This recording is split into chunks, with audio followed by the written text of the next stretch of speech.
Welcome Prithviraj Sukumaran. മലയാളത്തിന്റെ അഭിമാനം, മലയാള സിനിമയുടെ നിലവാരം, മലയാള സിനിമയുടെ സ്വകാര്യ അഹങ്കാരം. Welcome ground.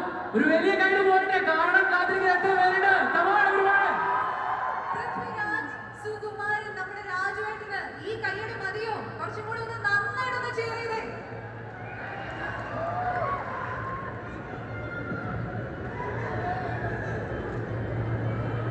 നമസ്കാരം കൊച്ചി. ഒരുപാട് പേരോട് നന്ദി പറയാനുണ്ട് ഈ ഒരു ഈവനിങ്. അത് തുടങ്ങുന്നത് നിങ്ങളിൽ നിന്നാകാം. Thank you all for being here. ഇതൊരു ഹോളിഡേ അല്ല, ഒരു അവധി ദിവസമല്ല, വർക്കിംഗ് ഡേ ആണ്. അപ്പോൾ പല കാരണങ്ങൾ കൊണ്ടും ഇന്നത്തെ ദിവസം മാത്രമേ ഇതിവിടെ നടത്താൻ സാധിക്കൂ എന്നുള്ളൊരു സാഹചര്യം വന്നപ്പോൾ ആദ്യം ചോദിച്ചത്, അയ്യോ അത് വർക്കിംഗ് ഡേ അല്ലേ, ആളുണ്ടാവുമോ എന്നാണ്. ആളുണ്ടായി. Thank you so much. Nobody എന്നെ സംബന്ധിച്ചിടത്തോളം എനിക്ക് ഭയങ്കര സ്പെഷ്യൽ ഒരു ഫിലിമാണ്. 2 വർഷങ്ങൾക്ക് മുമ്പോ മറ്റോ ഈ സിനിമ ആദ്യമായിട്ട് ഒഫീഷ്യലി ലോഞ്ച്